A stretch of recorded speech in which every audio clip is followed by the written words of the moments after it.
Okay, this week I'm going to do the finally fall tag because it's officially fall.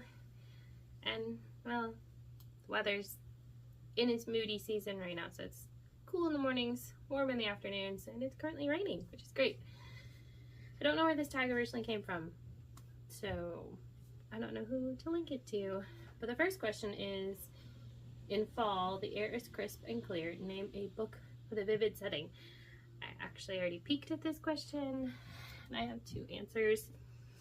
First is The Blue Castle by Ellen Montgomery. Montgomery always does lots of nature descriptions in her books, and this one's no exception. I really love this one, and I really love reading it in the fall, but I just read it in the summer, so I don't think I'm going to reread it twice in 1 year. And then The Harvester by Jean Stratton Porter. This one, it's a lot about the nature and plants and everything coming ripe in its season. And I mean, the harvester, he harvests plants. That's his job. That's how he makes his money. I really liked this one. I read this one in April. It's a really good spring book, but I think it could probably work for any season. Question 2. Nature is beautiful, but also dying. Name a book that is beautifully written, but also deals with a heavy topic like loss or grief. Sorry, still coughing a bit from that cold I got a couple weeks ago. The Extraordinary Deaths of Mrs. Kipp. The main character, Mrs. Kipp, is dying in the book. She's in hospice. And this book is beautifully written because Mrs. Kipp wants to pass on the legacy of her faith. She tries to convert her neighbor across the hall, and also the reporter who comes to do an obituary on her, but really is trying to encourage Aiden to dig deeper to actually discover the extraordinary story of Mrs. Kipp. Number 3, fall is back to school season. Share a non-fiction book that taught you something new.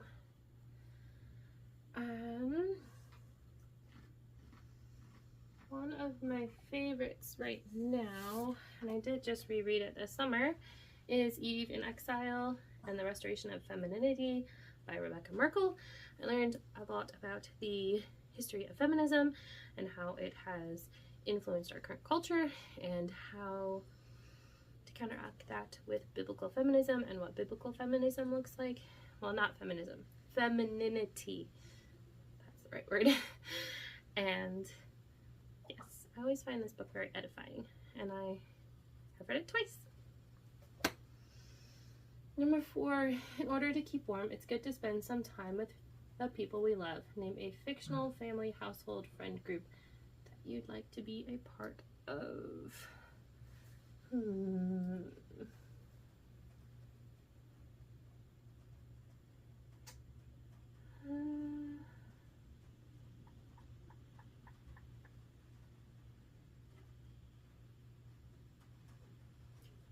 Trying to think.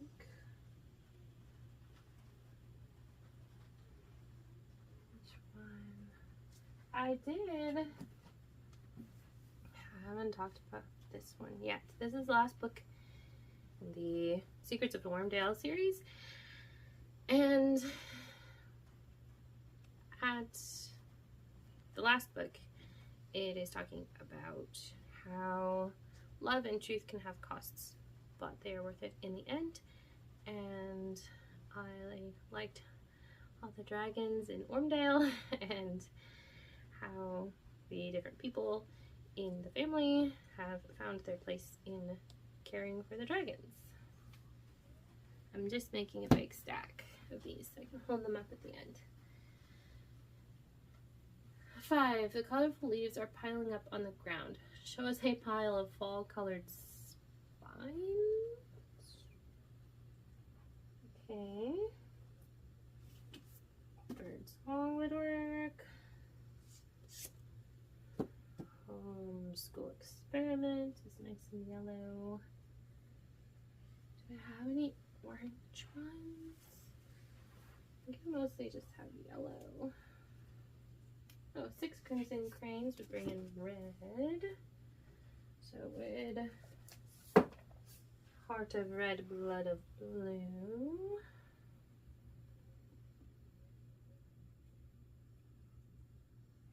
Marigolds for mornings, the yellow one.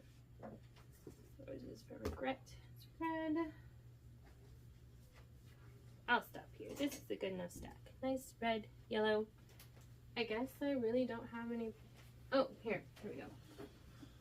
Premonition at Withers Farm. There, I found an orange one. Okay, I'm probably not going to link all of those. 6. Fall is the perfect time for some storytelling by the fireside. Share a book wherein somebody is telling a story. Okay. The Storyteller's Daughter by Cameron Doki has several times where Scheherazade is telling a story because it's a story of 1001 Nights and she's trying not to, get her head chopped off the next day. And number 7, the nights are getting darker. Share a dark, creepy read. Well, Jamie Jo Wright, kind of the queen of that I will read, because sometimes she has like ghosty things going on, but it's never an actual ghost. She has an explanation. This one has like a cornstalk serial killer in it, which was creepy, but I still really like this one. I'll go with that one. It's the most recent one that I've really liked enough to purchase. The days are getting colder. Name a short, heartwarming read that could warm up somebody's cold and rainy day. Short. Okay. And heartwarming.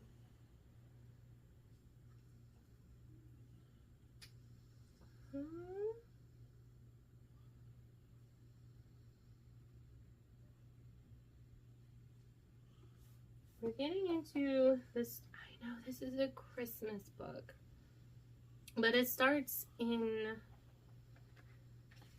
October. Yes, the end of October. And October's next month, so Greetings from Next Door has neighbors who don't get along at first when Clay moves in, but Glenn ends up having her heart softened and they end up getting along by the end of the book.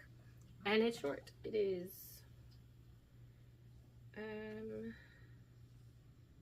150 pages exactly. And number 9, fall returns every year. Name an old favorite that you'd like to return to soon. I would like to reread Parnassus on Wheels by Christopher Morley.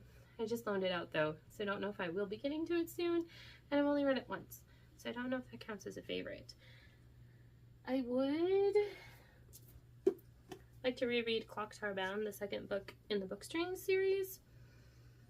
I read this like my birthday week last year, which I think made either the second or third time I'd read it, so I think that counts as a favorite. Chaton is at least a favorite author, and yes, I would really like to reread this in October. So that's all the questions, and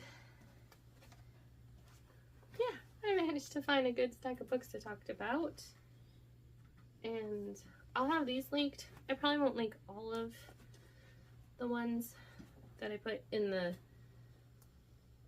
stack of colorful ones just because I didn't actually really talk about those, but yes, let me know what books you like to read in the fall, and until next week, happy reading!